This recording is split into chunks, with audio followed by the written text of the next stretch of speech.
Hey everyone, Brett Wallace, your Fort Bend, Texas Realtor. Wanted to talk to you for a moment today about homeowners insurance and rental dwelling policies and flood insurance to wrap it up at the end. But first of all, homeowners insurance, it's a requirement if you have any portion of your home financed. Unless you own it 100% cash yourself and you don't have any lien holders, you have to have it. Even if you own it completely, you still probably want to have hazard insurance. It's called hazard insurance for a reason. So basically, wanted to talk to you real quick. Go ahead and call your insurance agent, right? If you have a bundle policy with cars, other insurance policies, probably give them a look. If you have like the bigger outfits, State Farm, Farmers, some of the bigger outfits, they on homeowners insurance, at least down here in Texas, that they kind of sometimes can be, Allstate I'm thinking of especially, can be a little pricey. I usually like going to ask your lender, ask your real estate agent if they have a preferred insurance guy that can give a few quotes.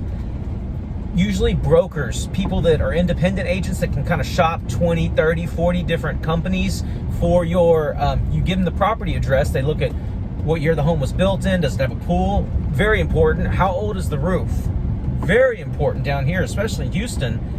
My God, the sun just smokes those roofs, right? So that's something that they really want to look, and 14 years or under for the roof is good. You hit 14 or 15 on the seller's disclosure notice, and they start worrying. So you might get a higher insurance premium quote. Now, make sure you're comparing apples to apples.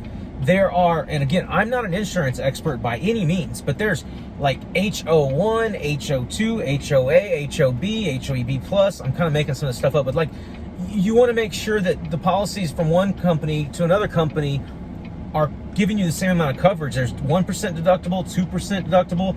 I even had one of my friends look over my policy and say, "Oh, yours doesn't cover seepage and leakage." I'm like, "Oh man, I'm in the business and I don't even, that was a year ago. I've been doing this 12 years. So there's a ton of different things and it gets very confusing, but you want to make sure that your basics are the same when you're comparing company to company. So that's something that a good insurance agent is going to be able to go over with you and explain in detail the differences in the policies. Because sometimes when we're financing deals and we're the debt to income level and they're like, you can afford $2,500 a month of your mortgage and we're like at $2,530 a month, people always like, hey, let's see if we can get a leaner insurance policy, which usually means less coverage. So just make sure you're educated on it, that you're asking questions. Your real estate agent, your lender should put you down with some good people. But definitely the insurance people you're talking to need to kind of educate you at the same time and make sure you're getting the proper coverage.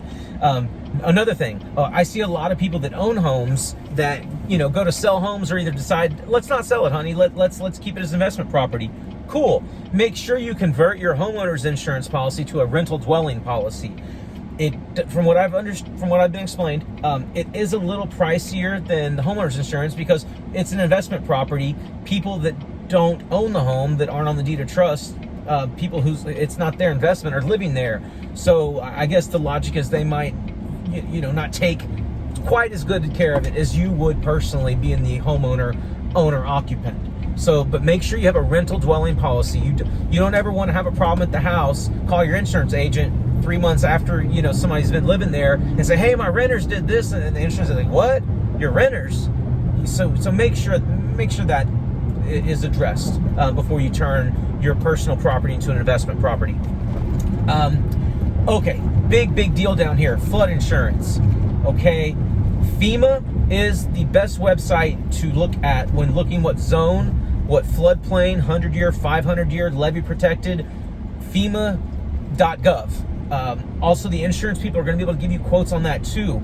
If you're in an area that it's not mandated that you get flood insurance, and you still want to get flood insurance, which especially down here in Houston, right on the coast, in everybody's mind, it's still Harvey down here, it's a good idea. I think my home, it's $520 a year, and that's kind of a set rate based on the size. I believe the size of the home or the year built. I don't know it all, but when you don't need flood insurance, it becomes pretty cheap. So it's nice to get that in, and if FEMA ever redraws the lines and it becomes mandatory, I believe you're grandfathered in. Check with your insurance agent on that. But if you're in an area that mandates flood insurance, there's no question, you got to get it. Of course, unless you own the home completely and have no lien holders, and it's, you know, then I guess it's a Vegas gamble on your part if you want to do that. But for the most part, everyone down in Houston, if you can get flood insurance, if you're not mandated to get it, it's really cheap. It's like $500 a year. Most people go ahead and get it. You know, a lot of places down here that never thought they'd see water at their front door, and it's not, I'm not even talking Harvey, other storms, just quick, you know, rain events that happen and stall over certain areas. It happened in my neighborhood, and it wasn't even a named event. It wasn't a tropical storm. It wasn't a hurricane. That was last May, and a lot of homes that had never seen water even during Harvey flooded. So, you know, it's best to be careful. And anyway, guys, thank you so much for watching the video. If there's anything you want discussed, please let me know. Comment in the section below. Give me a shout. My website's brettwallace.com, 1T. Thank you so much for watching the video, and have a great week. Thank you.